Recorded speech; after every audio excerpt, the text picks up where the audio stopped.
Hello friends, good morning. देखिए हम लोग अब पढ़ेंगे क्रॉस प्रोडक्ट के बारे में, यानी मल्टीप्लिकेशन ऑफ टू वेक्टर्स में पहले डॉट प्रोडक्ट पढ़ चुके हैं, अब क्रॉस प्रोडक्ट पढ़ेंगे। डॉट प्रोडक्ट में कुछ क्वेश्चन भी करवा दिए थे, अब क्रॉस प्रोडक्ट पे आते हैं। अब क्रॉस प्रोडक्ट को ही हम लोग वेक्टर प्रोडक्ट भी बोलते हैं। तो ठीक है, हम लोग जो है हेडिंग दे रहे हैं cross product of two vectors. देखिए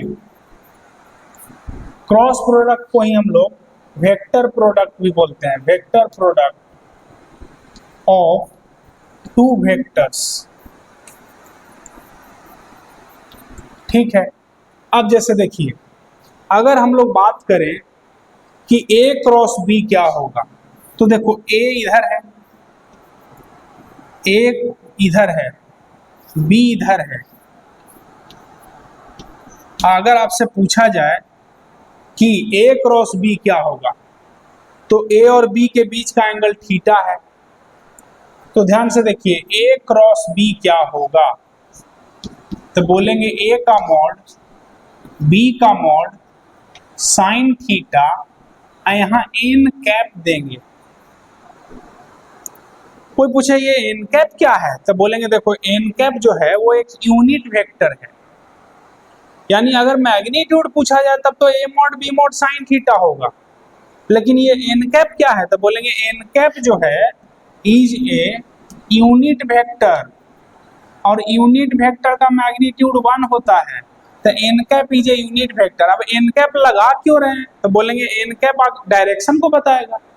तो A क्रॉस B कैसा रिजल्ट देगा, तो बोलेंगे देखो ये मैग्नीट्यूड देगा और ये डायरेक्शन देगा, तो बोलो मिल करके ये वेक्टर रिजल्ट ना हो गया, तो बिल्कुल हो गया, यानी A क्रॉस B एक वेक्टर रिजल्ट आएगा। तो आखिर ये डायरेक्शन कैसे बताएगा, तो बोलेंगे n कैप जो है वो फॉलो करता है, n cap follows right hand screw rule, right hand screw rule. तो बोलेंगे क्या कि ठीक है, कैसे होगा भाई स्क्रू रूल का काम, तो आप ऐसे समझिए जैसे A और B का जो टेल है वहां एक स्क्रू है, और एक आप स्क्रू ड्राइवर से A से B की ओर घुमा रहे हैं, मतलब ऐसे घुमा रहे हैं एंटी क्लॉकवाइज। तो सोचो यहाँ जो स्क्रू है उसको स्क्रू ड्राइवर से अगर इस तरह से घुमाया जाएगा एंटी क्लॉकवाइज में, तो वो स्क्रू बाहर की ओर आएगा कि नहीं, यानी इस बोर्ड के परपेंडिकुलर बाहर की ओर आएगा। तो ठीक है, यानी A क्रॉस B का डायरेक्शन किधर होगा, तो बोलेंगे outward, perpendicular to the plane. या आप ये भी कह सकते हैं कि अगर परपेंडिकुलर है तो इसको जेड एक्सिस बोल सकते हैं, और ये जो एक्सिस है वो A के भी परपेंडिकुलर है, B के भी परपेंडिकुलर है, यानी A क्रॉस B जो आएगा वो A के भी परपेंडिकुलर होगा, B के भी परपेंडिकुलर होगा। अच्छा, कोई पूछेगा B क्रॉस A क्या होगा, तो बोलेंगे B क्रॉस A क्या होगा, ऐसे घुमाओ। तो सोचो ऐसे घुमाओगे तो यहाँ जो स्क्रू है वो अंदर की ओर जाएगा, इनवर्ड बोलेंगे। A क्रॉस B आउटवर्ड, तो B क्रॉस A इनवर्ड। अच्छा, कोई पूछेगा क्या A क्रॉस B और B क्रॉस A इक्वल है, तो बोलेंगे नहीं, देखो A क्रॉस B आउटवर्ड है, A क्रॉस B आउटवर्ड है, B क्रॉस A किधर है, इनवर्ड। तो जानते हो ना वेक्टर में डायरेक्शन चेंज होता है तो वेक्टर चेंज हो जाता है, यानी A क्रॉस B अगर आउटवर्ड है तो B क्रॉस A इनवर्ड है, दोनों इक्वल नहीं है, दोनों अलग है। इस केस में बोलेंगे कि हेयर A क्रॉस B is directed along outward direction, outward direction, या उसी को परपेंडिकुलर टू दिस बोर्ड और परपेंडिकुलर टू वेक्टर A और B बोल सकते हैं। तो ये तो हो गया A क्रॉस B का मतलब। अब A क्रॉस B का अगर आपसे कोई पूछे कि मैग्नीट्यूड क्या होगा, तो बोलेंगे मैग्नीट्यूड में तो कोई दिक्कत नहीं है, A का मॉड बोलो, B का मॉड बोलो और साइन थीटा बोलो। तो यहाँ से साइन थीटा क्या हो जाएगा, तो बोलेंगे A क्रॉस B का मैग्नीट्यूड डिवाइडेड बाई A का मॉड B का मॉड, बिल्कुल कोई दिक्कत नहीं है। अब चलिए यहाँ तक तो सीख गए, अब हम लोग सीखते हैं कि A क्रॉस B जो हम लोग बना रहे हैं इसका ज्योमेट्रिकल मीनिंग क्या है। ठीक है, तो हम लोग आगे बात करते हैं। तो देखिए दोस्तों, हम लोग जो है उससे पहले प्रॉपर्टी को सीख लेते हैं। Properties of a cross b, मतलब क्रॉस प्रोडक्ट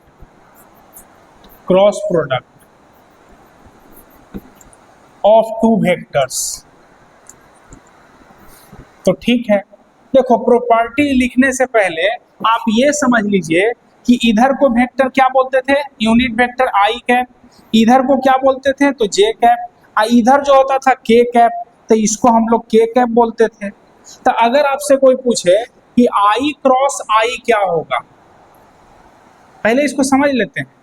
तो बोलेंगे आई का mod sine 0 degree n cap, और साइन 0 तो 0 ना होता है, तो बोलो तो आई क्रॉस आई क्या हो गया 0, तो वैसे ही जे क्रॉस जे क्या हो जाएगा, तो बोलेंगे 0। तो के क्रॉस के क्या होगा, तो वो भी 0 हो जाएगा। देखो ये है प्रॉपर्टी ही, लेकिन हम पहले ही बता दे रहे हैं। अब कोई आपसे पूछे कि हमको आई क्रॉस जे बताओ, तो बोलेंगे आई का मॉड जे का मॉड, और दोनों के बीच का एंगल कितना, तो साइन 90 डिग्री एन कैप। अब ध्यान से देखो जी, आई क्रॉस जे क्या होगा, तो बोलेंगे देखो आई का मॉड, तो इसका तो मैग्नीट्यूड 1 हो गया, जे का भी मैग्नीट्यूड 1 हो गया, और साइन 90 भी 1 हो गया, और एन कैप क्या है, तो बोलेंगे वो तो डायरेक्शन को बताएगा। तो बोलो तो आई इधर है जे इधर है, अगर हम आई से जे की ओर मूव करें ऐसे, यहाँ पे स्क्रू रख करके ऐसे घुमाएंगे तब बाहर की ओर आएंगे, यानी इस डायरेक्शन को क्या बोलते हैं, तो बोलेंगे के कैप। तो बोलो यहाँ के कैप लिखना पड़ेगा कि नहीं, एन कैप के जगह के कैप लिखना पड़ेगा कि नहीं। तो बोलिए तो आई क्रॉस जे क्या आया, तो बोलेंगे के कैप। तो वैसे ही जे क्रॉस के क्या हो जाएगा, तो बोलेंगे आई कैप। तो के क्रॉस आई क्या होगा, तो बोलेंगे जे कैप। अब देखो इस बात को अगर नहीं समझ में आता है तो आप एक सर्कल बना लीजिए, आई एंटी क्लॉकवाइज में यहाँ आई लिख दो, यहाँ जे लिख दो, और यहाँ के लिख दो। कोई पूछे आई क्रॉस जे क्या होगा, तो आई क्रॉस जे तक के बोलेंगे, आई क्रॉस जे तक के, जे क्रॉस के तो आई, के क्रॉस आई तो जे। अब उल्टा सोचो, आई क्रॉस के क्या होगा, तो एरो के ऑपोजिट में ना चल रहे हैं, तो आई क्रॉस के माइनस जे, के क्रॉस जे क्या होगा, तो माइनस आई, जे क्रॉस आई क्या होगा, तो माइनस के। उम्मीद है आप समझ गए होंगे। तो देखिए हम लोग जो है ना प्रॉपर्टीज अब एक एक करके लिख, तो देखो जी फर्स्ट प्रॉपर्टी क्या है।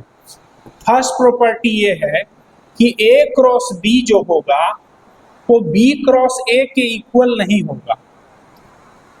क्यों नहीं होगा, तो अभी ना बताए थे, ए क्रॉस बी अगर आउटवर्ड है तो बी क्रॉस ए इनवर्ड होगा, तो दोनों इक्वल कैसे हो सकता है, तो बिल्कुल नहीं। हाँ, दूसरा प्रॉपर्टी क्या है, तो बोलेंगे ए क्रॉस बी का मैग्नीट्यूड अगर देखोगे तो वो बी क्रॉस ए के इक्वल होगा, यानी मैग्नीट्यूड इक्वल होगा। अब चलो थर्ड नंबर प्रॉपर्टी, अगर ए क्रॉस बी है और तुम इसको बी क्रॉस ए लिखना चाहते हो तो आगे माइनस लगा दो। ध्यान से सुनिए, ए क्रॉस बी है और अगर बी क्रॉस ए लिखना चाहते हो तो माइनस लगा दो। ये कैसे आया भाई, तो देखिए जैसे ए क्रॉस बी आउटवर्ड है, अब बी क्रॉस ए किधर है, इनवर्ड, अब माइनस बी क्रॉस ए क्या था, आउटवर्ड ही बोल देंगे। जैसे समझिए, जैसे ए वेक्टर था 5 मीटर किधर, तो ईस्ट में, तो चलो बी वेक्टर क्या था, तो 2 इंटू ए था, तो इसको 10 मीटर बनाते थे किधर, तो ईस्ट में ना। लेकिन सी अगर -2a होता था तो बोलते थे ये भी 10 मीटर बनाओ, लेकिन किधर बनाओ, तो वेस्ट में बनाओ। तो वैसे ही बोलेंगे कि ए क्रॉस बी आउटवर्ड है और बी क्रॉस ए इनवर्ड है, तो माइनस बी क्रॉस ए किधर होगा, तो आउटवर्ड ही हो जाएगा। तो बोलो समझ गए होंगे, ठीक। फोर्थ नंबर प्रॉपर्टी, अगर ए क्रॉस बी प्लस सी हो तब क्या बोलेंगे, तो बोलेंगे ए क्रॉस बी प्लस ए क्रॉस सी। चलो यहां से के बाद फिफ्थ नंबर प्रॉपर्टी क्या है, तो बोलेंगे आई क्रॉस आई हो, चाहे जे क्रॉस जे हो, चाहे के क्रॉस के हो, वो क्या होता है जी, तो 0 होता है। तो उम्मीद है आप समझ गए होंगे। अब नेक्स्ट प्रॉपर्टी लिखते हैं, तो नेक्स्ट प्रॉपर्टी क्या है? तो 6th नंबर प्रॉपर्टी ये है कि I क्रॉस J क्या होगा? तो K होगा। J क्रॉस K क्या होगा? तो I होगा। और K क्रॉस I क्या होगा? K क्रॉस I क्या होगा? तो J होगा। देखो 7th नंबर प्रॉपर्टी में आप ये भी कह सकते हैं कि दो पैरेलल वेक्टर का क्रॉस प्रोडक्ट हमेशा 0 होगा। Cross product of two parallel vectors is always equal to 0, always equal to 0। तो उम्मीद है आप समझ गए होंगे, यहां तक लिखिए फिर आगे पढ़ते हैं। अब देखिए नेक्स्ट प्रॉपर्टी है कि अगर लिखा हुआ मिले A क्रॉस B क्रॉस C, तो देखो B क्रॉस C जो भी आएगा वो तो वेक्टर ही आएगा, तो इसका क्रॉस इसके साथ निकाल सकते हैं। तो बोलेंगे may not be equal to A क्रॉस B अक्रॉस C, ठीक ना। ये इक्वल हो भी सकता है, नहीं भी हो सकता। तो ये हो गया कौन सा प्रॉपर्टी? 8। 9 नंबर प्रॉपर्टी क्या है? तो बोलेंगे it is a vector product. इस बात को भूलना नहीं है कि एक वेक्टर प्रोडक्ट है। तो जाहिर है सारा प्रॉपर्टी लिख दिए हैं, आप नोट कर लीजिएगा। हम अब आगे पढ़ते हैं geometrical meaning of cross product. Geometrical meaning of cross product of two vectors.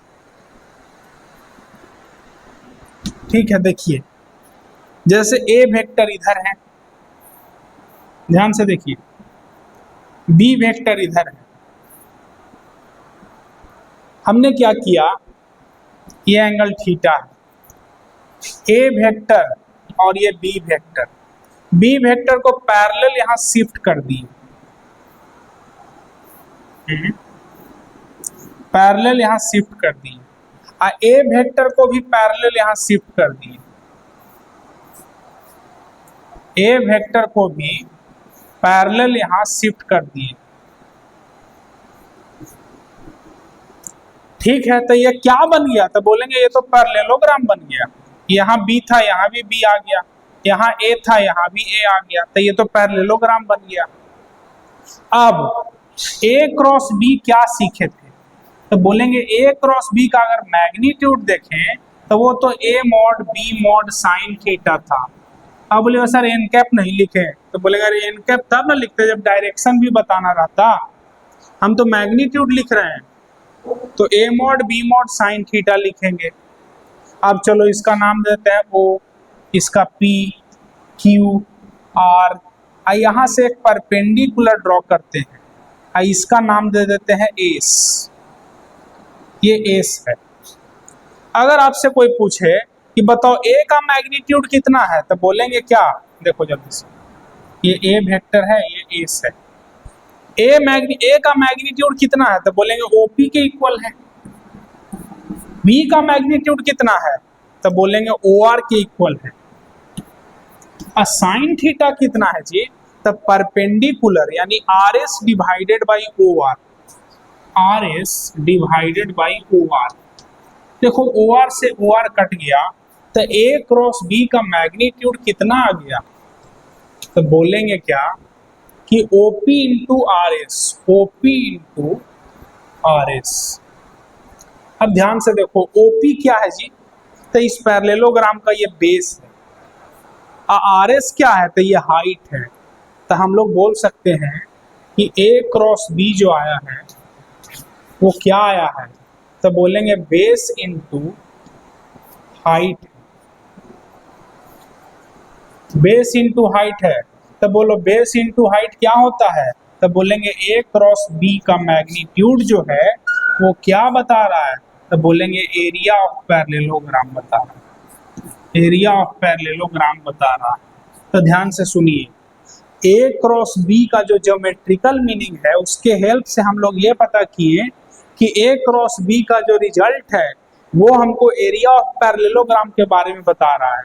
और ए क्रॉस बी कैसा प्रोडक्ट है, तो बोलेंगे वेक्टर प्रोडक्ट है। तो सोचो एरिया कैसा क्वांटिटी हो जाएगा, तो वेक्टर क्वांटिटी हो जाएगा। एरिया कैसा क्वांटिटी हो जाएगा, वेक्टर क्वांटिटी हो जाएगा। अब कोई पूछेगा एरिया का डायरेक्शन किधर होगा, तो बोलो ए क्रॉस बी करेंगे तो एंटी क्लॉकवाइज, तो आउटवर्ड बोलेंगे। यानी ये जो पैरेललोग्राम है उसका एरिया चाहे जो भी हो, अगर डायरेक्शन बोलेगा तो बोलेंगे आउटवर्ड। यही अगर बी क्रॉस ए रहता तब इसका एरिया वेक्टर का डायरेक्शन इनवर्ड बोलते। तो उम्मीद है आप समझ गए होंगे, यहाँ तक लिखिए फिर आगे पढ़ते हैं। तो अब देखिए दोस्तों, हम लोग जैसा कि सीखे हैं कि ए वेक्टर इधर है, बी वेक्टर इधर है, तो बी को यहाँ शिफ्ट करो और ए को यहाँ शिफ्ट करो, है ना। ए को यहाँ शिफ्ट करें, बी को यहाँ शिफ्ट करें, तो ये बी हो गया, ये भी बी है, ये ए है तो ये भी ए है, तो ये पैरेललोग्राम बन गया था। हम लोग ये सीखे कि एरिया ऑफ पैरेललोग्राम क्या होगा, एरिया ऑफ पैरेललोग्राम क्या होगा। तो बोले थे कि ए क्रॉस बी का मैग्नीट्यूड देख लो, यही एरिया ऑफ पैरेललोग्राम बताएगा। तो सोचो, तो ये पूरा एरिया अगर देखें तो वो कौन बता रहा है, तो बोलेंगे ए क्रॉस बी का मैग्नीट्यूड बता रहा है। तो सोचो, तो अगर हम इसको ओ बोले, इसको ए बोले, इसको बी बोले, इसको चलो इसको सी बोल देते हैं, इसको बी बोले, तो ध्यान से देखिए, यहां से अगर हम इसको हाफ से ऐसे ड्रॉ कर दें तो सोचो, तो ये दो दो ट्रायंगल में ना बट गया, ये ट्रायंगल अलग, ये ट्रायंगल अलग। तो अगर आपसे कोई पूछे कि area of triangle O A B क्या होगा या area of triangle A B C क्या होगा, तो बोलेंगे देखो पूरा एरिया कौन दे रहा था, तो ए क्रॉस बी का मैग्नीट्यूड, तो ये हाफ पार्ट है, ये भी हाफ पार्ट है, तो बोलेंगे ये एरिया ऑफ ट्रायंगल कौन बताएगा, तो बोलेंगे हाफ इनटू ए क्रॉस बी का मैग्नीट्यूड। यानी हम लोग क्या सीखे कि एरिया ऑफ पैरेललोग्राम निकालना हो तो दोनों वेक्टर का क्रॉस प्रोडक्ट निकाल के मैग्नीट्यूड निकाल लो। अगर एरिया ऑफ ट्रायंगल निकालना हो तो हाफ इनटू ए क्रॉस बी का मैग्नीट्यूड निकाल लो।